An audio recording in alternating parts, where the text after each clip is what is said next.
Okay, looks like we can start going here in just a moment. I think we are live. I'm going to double check here. I know I'm live. I believe we are. I'm double checking, but so I have a question. Are you in California? I am in Alameda, California, Okay. just a few miles south of San Francisco. Okay, gotcha. Palm Gotcha. Bay. Nice. So you're in the Bay Area. I'm kind of by San Luis Obispo, Santa Barbara. Oh, Santa Barbara. I remember that. I ate there once. It was lovely. Yeah, it's a very nice town. Very nice town. Definitely enjoyed it. But it looks like we are going live here. Oh, look, it has a little warning. Says James is using a device that could record or broadcast this call. Oh, how nice. They're taking care of me. Oh man, yeah, no, yeah, this I'm using a software called OBS, and it's kind of like a third-party software, and it's not recording, it's just streaming, but it could record, I guess. So how's your morning? How's your weekend going? Jesus. This is what, 268, 270 days or whatever my wife and I have been sheltered in place. And it's getting a little boring. But it's no big deal. I mean, thanks to Zoom, I think you and I should have both invested in Zoom. And that if we had any money. And that would have been sweet because, my God, I'm on Zoom. I'm on probably 5 or 6 or 7 Zoom meetings a week, wow. just with friends and other assorted ne'ers-do-well, and it's really great because what's nice is I don't have to go anywhere, and Right. And we my wife calls the different food places, and they evidently they're all the people who aren't working are now driving Grubhub cars. Yep. Whatever. It looks like Uber and Lyft and Grubhub and these places are just squeezing every last dollar out of every last poor person. So, Yeah. at any rate, here we are. Here we are, yeah. And thanks for In a coming on the real- channel. In a real horror film. In a real life horror, yes, exactly. It has been going on. Let's see, what is this? This is since how about 2016?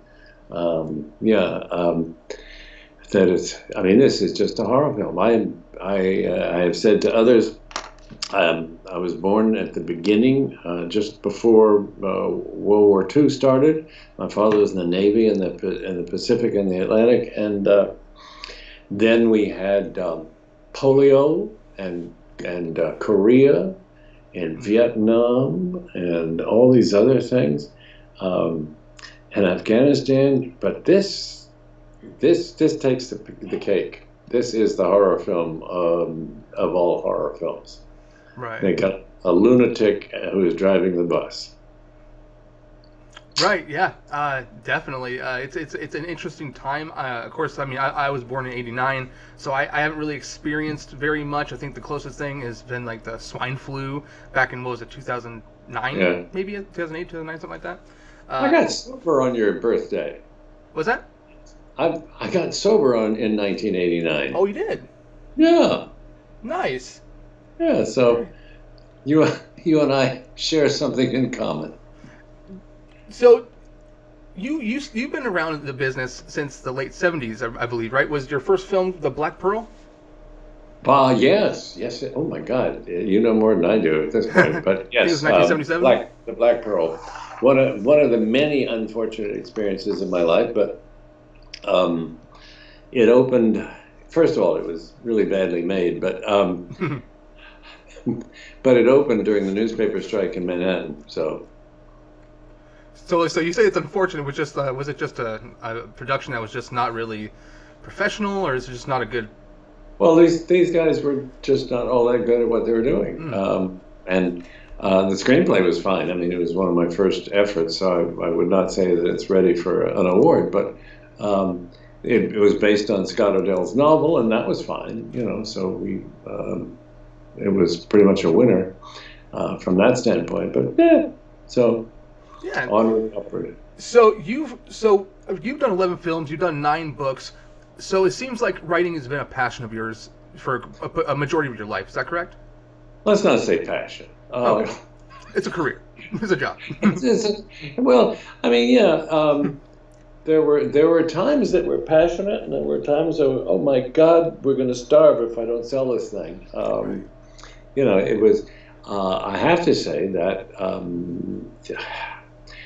I don't know what else I'm good at. I trained, have a master's in theater and a BA in English, and for many years I did theater games workshops for schools and all kinds of people and things and actors, and that was fun.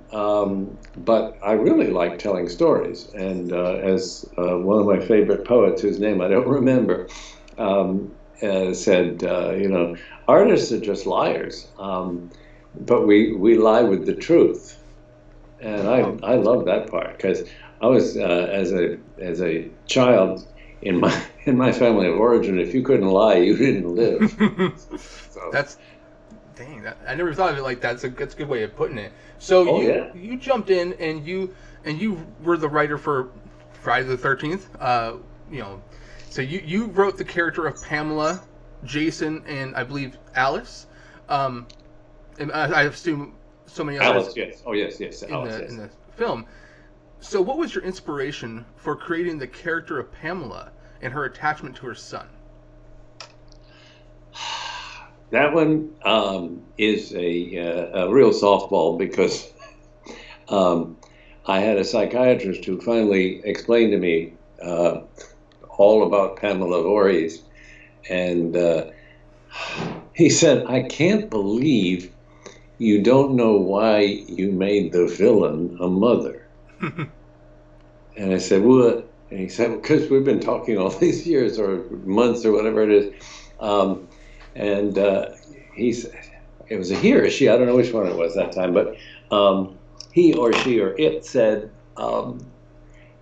if you had been Jason and you had drowned, the mother you had that you've been telling me about would have said, I told you not to go swimming right after eating lunch. And she would not have gone all around and killed other people. So the shrink said, what you have done is created a whole mythos for yourself, where the mother loves the child so much that she would turn to murder perfectly nice people. Right. Especially people who were screwing around and having premarital sex. Mm. But so that made it all clear to me. I had no idea. I just thought it was really super to have a mother, be a villain. When we used to talk about mom and apple pie and the flag, right? Now we have Mrs. Voorhees there with the apple, serving you apple pie. I think it was brilliant. I think it was genius. I think when you get to the end of the film and you see that it's a woman for first off, and then you find out that it's the mother of the boy that drowned. It's like, oh man, this is insane. It's a great ending, and it's a shock ending. Definitely awesome writing. You did a fantastic job on that. I just think Betsy Palmer gave the best reading of that line. He wasn't a very good swimmer. He wasn't a very good swimmer. Yeah, I love that. Wasn't a very good swimmer. I mean, that just sent shivers beyond my body. It was so beautiful. I mean, that's why you get as much talent as you can possibly afford. So. Oh, absolutely, yeah. So we kind of touched up on what got you into writing. It's more or less that you needed to put food on the table and a roof over your head and things like that. Right. So, so have you been doing anything recently, or are you kind of dipping back and kind of just relaxing nowadays? Or are you looking to get into any other kind of writing or film or anything like that? Well, the last thing I wrote for seriously, I wrote 2 projects with the late Peter Fonda. He was a good friend of mine when we were just pre-teen or teen. early teen, whatever 12, 13 is. His father was in a play on Broadway, and so they rented a house near us on Long Island. And so we reconnected over Facebook or something, and he said, let's write a screenplay together. I said, oh, I'd love to. So we did. We wrote one thing, which was, it's genius, but it was called Dracula's Last Castle, and it was about a president. But this was before DT was elected. And so our efforts, when we had it all done, he was showing it to his agents and everybody else, and then Donald Trump came. And there was just no way, there's no way it could be done, because our president was nothing like him. Our president was just weak. So that blew up. And also I wrote with, not co-wrote with Peter, but with his advice and consent, I wrote an animation screenplay, which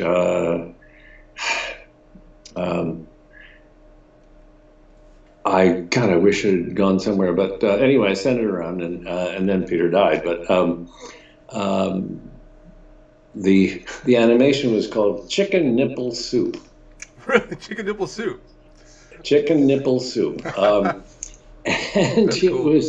It was a satire, and it had to be animation, because it would have been really ridiculous having all these animals talk. But Chicken Nipple Soup was an anti-Monsanto effort, where the animals in the barn had too much proximity to Monsanto, and their genes started changing rapidly. Wow. So anyway, that was that. And then after that, I just said, screw it. And so I have made myself available to read people's screenplays. They don't always appreciate my notes, but so I've been doing that. And then the rest of the time, my God, it's hard to remember time before COVID. TBC. It's been all kind of just like the last 8 months, 10 months now. It's just kind of everything just blurred together. It just. Yeah, and the really nice thing that is working for me is that I have a good friend who's a hypnotist, and so every other week he and I get together on Zoom. Yeah, Zoom, and he hypnotizes me, and I've been having great fun with that, because every once in a while I really pop something out of my unconscious. Or subconscious, I don't know. I wouldn't recognize either, and they don't talk to me, I don't talk to them. But at any rate, it's been wonderful stuff. I mean, I have no intention of learning how to hypnotize others, but it's kind of fun to just sit there and let it rip. And sometimes I seem to be going rather deeply. Sometimes I fall asleep, which is fine. And evidently, your unconscious hears things when you're night.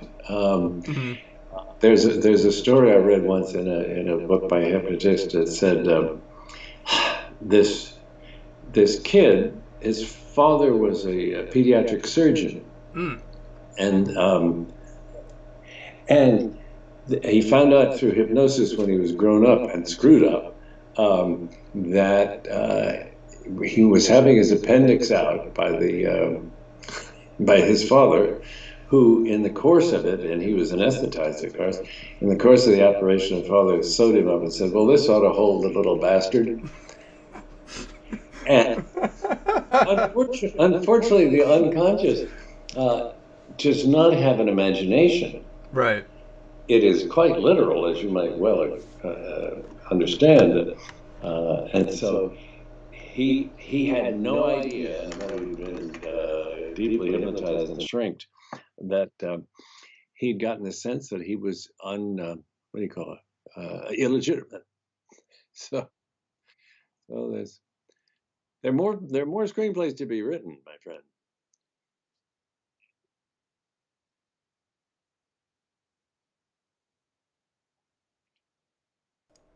Okay. I think I had multiple things going on at once, so I think 4 different mics were going off. So if there was an echo, I do apologize, everyone. But I didn't hear it. Yeah, no, that's Your great. your We would. fans, man. Yeah, no, we wouldn't have heard it. But so, Oh. would you ever dive into the Friday the 13th franchise again, whether it be, um, a film in the future or maybe a work of fan films or anything like that? One word answer: yes, Really nice. I would. Um, That's super cool. and and we both know whether I would or not depends on all kinds of things that have nothing to do with me. Right, right, definitely. And I bring this up because I am such a fan of the franchise and the films and everything and the characters that you created. Um, I am actually in the process of making a Friday the 13th fan film. You know, Ah, yeah, it's called My Special Boy, and we are kind of going back to the roots of the first film and creating yeah, our own sequel, an unofficial sequel, of course. But yeah, yeah. so we're reinventing the sequel, and of course, it's not non-profit or anything like that. It's just for Right, right. love and passion of the first film and the things that you created and things like that. So, yeah, Well, that's great fun. I mean, the I'm just I went instantly into the string of born in 1940, and one of the biggest movies I ever saw was Gone with the Wind. I think that came out earlier, but I was like 6 or 7, and I saw Gone with the Wind. Um, and that is not significant in terms of Friday the 13th, except that the the kids who liked movies and things had no way of doing what you just did. You know, there are no Gone with the Wind remakes or backyard things, unless I doubt it. And then we had those huge video cameras that were just the too big and that was the amateur ones. So I guess what has changed in the business and in the reaction of the audience, so many of you audience are making movies. mm, And what do you call it? What's that thing? Where I go all the time. Hang on, I'll find out. This is the problem with having an 80-year-old mind. It is called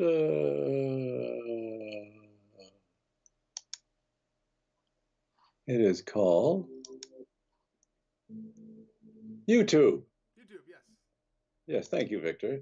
It's I all of my memory problems at age 80 have capital letters.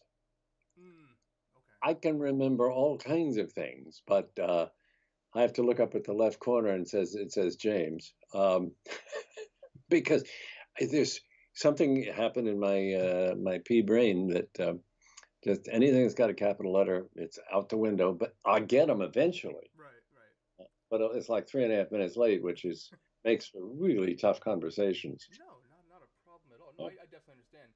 Yeah, I think what YouTube and streaming services like that nowadays is allowed a lot of people to really show the appreciation they have for the Yeah. creators of these films and allows them to do their own vision, their own twists and spins on it, and that's what we're excited about. And it's gonna be something cool. And of course, I want to share more with you when the time comes and everything like that. Yeah, So sure.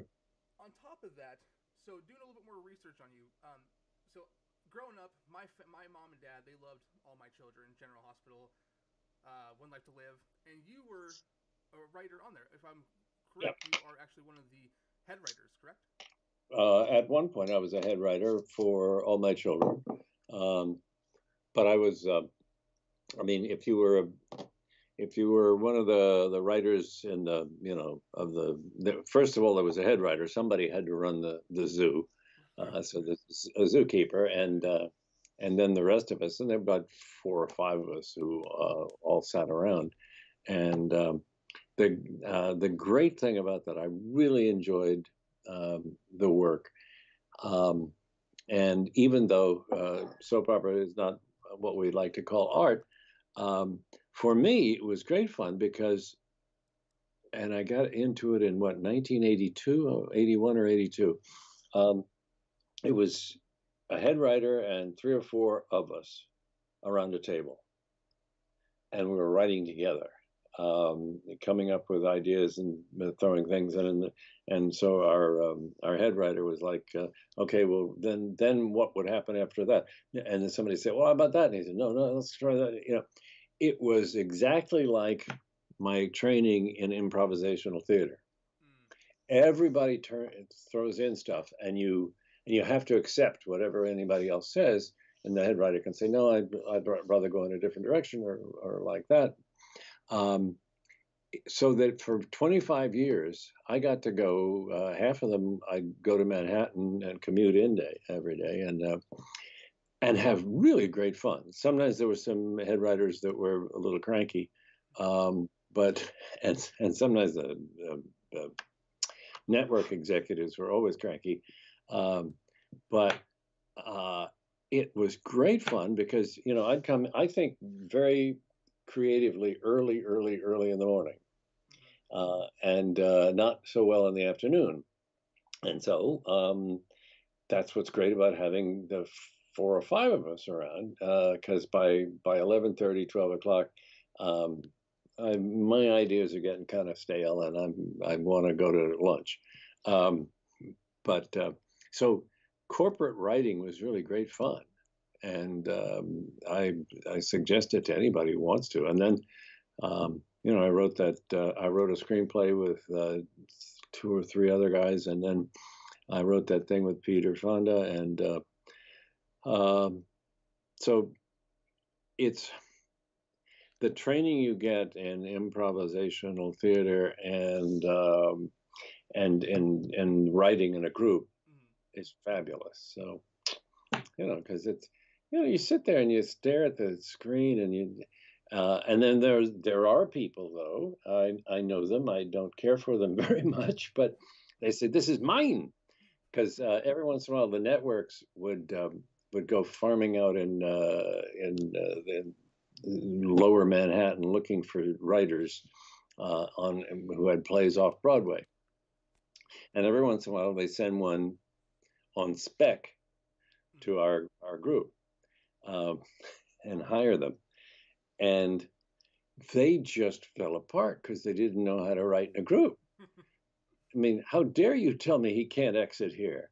Yeah, no, definitely. When you have so many hands in the It's pot. not in his character. He wouldn't do it. And besides, the actor himself will complain. So there are all these things that come in, and you have to really tap dance a lot. And that's what my writing was all about. It was really tap dancing. So you started doing that? Did you say 1982? 1982, yeah. So during the time that you wrote, or that you were a head writer or a co-writer of these shows, you were nominated Yep. 8 times and you won 3 times, which for best Three daytime. times, right? 3 times for an Emmy and 4 times for a Writers Guild Award. Yeah, Okay. those are group awards, and based on I guess the audience. I don't know who votes for those things. Oh no, we all did. Anyway, everybody votes for themselves, and and the devil take the hindmost, I guess. But Do you find yourself ever going to go back to daytime television like that? daytime television got killed by what's his name? See, I got it here. Come by what's his name? I keep saying that. Um, Football player who stabbed his wife to death. Ooh. Oh. God, you're old, aren't you? I had to think about that and scratch my head. I'm like, who did that? Oh wow. How recent was this? Well, O.J. Simpson. How about Oh, that? O.J. Simpson. Yes, you're right. You're right. O.J. Simpson. All right. So there I am, having a wonderful time at All My Children, and O.J. Simpson's trial starts, and daytime drama across the board, regardless of the network, lost half its audience because they went to watch a real trial about a real guy who killed somebody real, Yeah. or not. And so we said, all right, well, eventually he's going to be guilty or innocent or whatever. So the trial was over. And of the half that left, only half of the half came back. Oh, really? Yeah. Now, the deal was that daytime TV used to pay for a lot of nighttime TV and news and people like that. And so that whole remuneration curve went way the hell down. Mm-hmm. And so there were a lot of cutbacks. A lot of the actors who'd been around for 20 years and had got really nice salaries were let go. And um, the thing about doing soap opera in New York is you have to store the sets in Brooklyn. And so now you have Teamsters running back and forth from Brooklyn to Manhattan with the sets. So, and the studio costs were expensive. And then Judge Wapner passed the torch to Judge Judy. Mm. And can you imagine for that show, which is millions and millions of dollars, you pay one lady and her assistant, Mm-hmm. and a backstage crew and people who do the casting, etc. And then that's it. And so you pay her a lot of money, but that is like a tenth of what Susan Lucci and the rest of that crowd was getting. Right. So, in other words, the networks got smart. They said, well, if that's what's going to happen to our audience, we're going to go in funny places and see what happens. And they did, and they're making some money, but it was so much more fun with Vicky, what's her name, and Adam Chandler, and all these people, and it was great fun just making up stuff. That's great. Okay, let me see here. Apparently, they couldn't hear me for quite some time, so that's okay because you could hear me, and that's what's important. Yeah. So, do you have any projects you're looking to do in the future? Like, is there anything you have going on sometime this year? I mean, I know we're close to the end of the year. Anything next year, or are you just kind of relaxing and enjoying life? Well, I'm relaxing and not enjoying life. Okay. I mean, I'm sorry. No, I am really lucky. I mean, I have a pension from the Writers Guild, which is a wonderful union, and we saved a little bit ourselves. But the only thing, that I got the screenplay I did with Fonda, and then the animation. And I have a friend who's an animator, and I sent it to him, and he sent it to some other people, and I've never heard back. So that would indicate to me that the animators were not keen on it. But at the same time, if somebody wants to take a flyer on it and animate the thing of chicken nipple soup, have your people call my people. Yeah, you're that guy's chicken nipple soup. Reach out to the man himself. He's got ideas. Well, it's thanks to Monsanto, they basically my fiction is that the chickens start growing breasts. I mean, not the ones you eat. Right. And yeah. So, and the cows start laying eggs. Yes, that's another thing. Okay, so. Whoa. This sounds pretty scary, actually. It's very funny. It's funny as hell. If you didn't mind the fact that we're all going to hell in a handbag, but hey. That's a good way to look at it. Well, thanks so much for taking the time to speak with me today. It's been great to get to know you. I've been wanting to talk to you for quite some time, and I finally got your email, and it's been a wonderful time.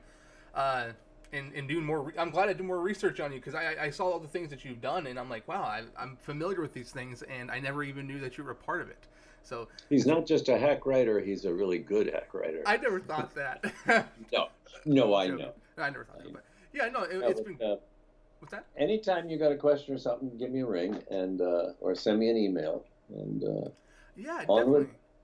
I have some questions. I actually I have some questions. I will definitely do it after this here, and or maybe later today or tomorrow. I don't want to. You have a day ahead of you. I don't want to take over your day or anything like that. I haven't had my one cigar a day yet, so. Okay, well, when you have that, then we'll talk. How about that? All right. All right, man. Well, thank you so much for being a part of this. I appreciate it, and you have a wonderful day. You too, James. Thanks. Thank you. Adios. Bye. Bye. All right, guys, how's it going? I'm still here. I do apologize for the I guess there was a ton of volume issues here, and that's unfortunate. But hold on, let me get on here real quick. One moment, guys. Yeah, I think the stream started off with like 4 mics going off, and then it started to just, I guess it was messing up. I don't know, and then you guys couldn't hear me, and that's unfortunate. But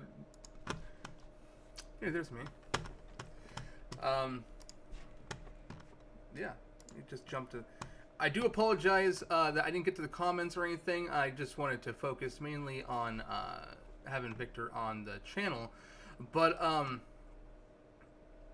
yeah, I'm gonna let Victor know everything you guys have been saying, all the nice things, all the nice comments, all that good stuff. I'm gonna have him probably on the channel again because he seems like a great guy, and all that good stuff. I've never done a live stream at 10:30 a.m. I'm usually not anywhere near my computer at that time, so that was definitely interesting for me, for sure. But how's everyone doing today? Happy Sunday.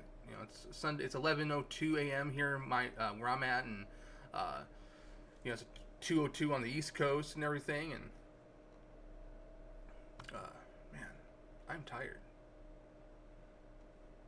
We have 8 people in here watching.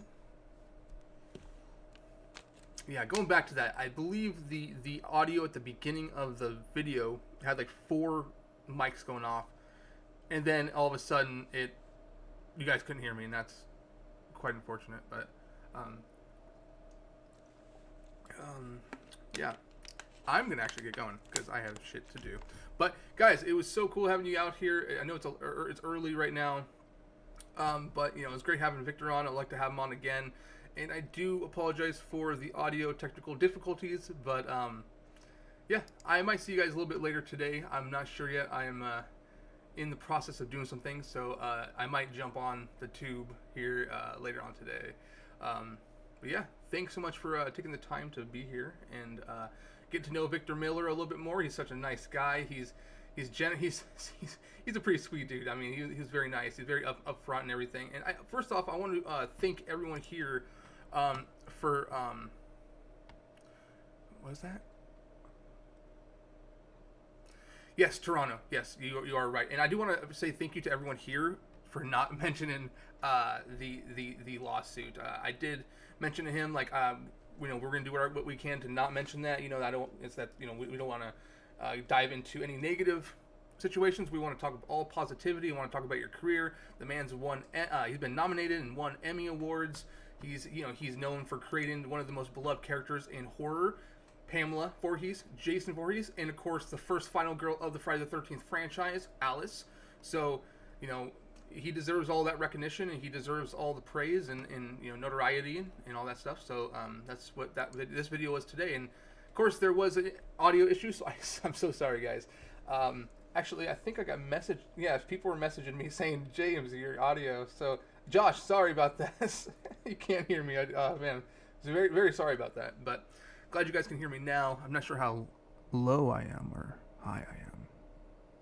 But, yeah. But thanks, guys, for coming out. This was really cool. Chris Steiner, you got Jason Nike on tonight for a Psycho commentary. Oh, okay. Yours and Destiny's tomorrow. And the Demons, yes, the Demons will be here Wednesday at 5:30 p.m., guys. The Stream Demons. And when we get you guys on, we're going to be... Before we talk anything horror or remakes, I want you guys to all introduce yourselves, introduce your channels, what your channel's about. I want you to get as many people, going over there to check out what you do, build this community, full of great people, and bring awareness to all these other channels, no matter how big or small. Let people know that there are a lot of other channels out there that show great stuff and have great content, and that's what that video is going to be about. The fun part is going to be the remakes.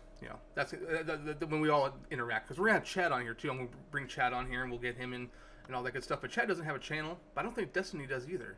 So we'll just have you and Jason and Matt and Dan and all you guys talk about your channels. And then we'll dive into some topics on horror remakes. Now, we're going to be discussing probably what we like, what we don't like. It's going to be fun. It's going to be a lot of I don't think there's gonna be. I was gonna say arguing. I don't think we're gonna argue, but we're probably not gonna like each other's opinions very much. But it's gonna be fun. It's gonna be fun. I argue with Chad all the time. He hates Halloween 2007, and I'm like, I hate you, I hate you, Chad. Don't even talk to me ever again.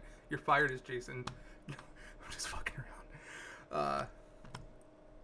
No, but yeah, me and Chad. There's so many things that me and Chad don't agree on, and or me and many other people. But it's all for fun, man. Like, how boring that shit would be if all of us were agreeing. I don't know. It would just be lame as balls, dude. That's how I look at it. I love talking about this shit. It's great. I love having people on, and I haven't been really active with my channel very much. I uploaded the final review for Halloween, which I was, fuck man, 6 weeks late or something. Ah man, that's terrible. But I uploaded that very late last night, and I got that out finally, and that was a hard review for me because it's hard to say things that people have not already said, considering that a majority of the people who watch Halloween, they always revere the first as the best. So it's like, well, how can I make this original? Well, I really can't, but somehow I pumped out 12 minutes or 14 minutes in that video, and I don't even know how I did. Probably just kept rambling. I don't know. I ramble on too much sometimes. Sometimes I have an issue of going on a tangent. Dude, me and Destiny always argue with Chatty. Like, dude, he's stirring that, dude, all day. Yeah, it's funny. Toronto Freddy, I'm gonna rip the Rob Zombie's Halloween Elm Street remake, a new one. Oh man, not Rob Zombie's Halloween. The Elm Street one, I agree. I accept. Man, I am thirsty this morning, man. Coffee's dehydrating me, and then water's hydrating me, and it's just like, it's not fucking working out.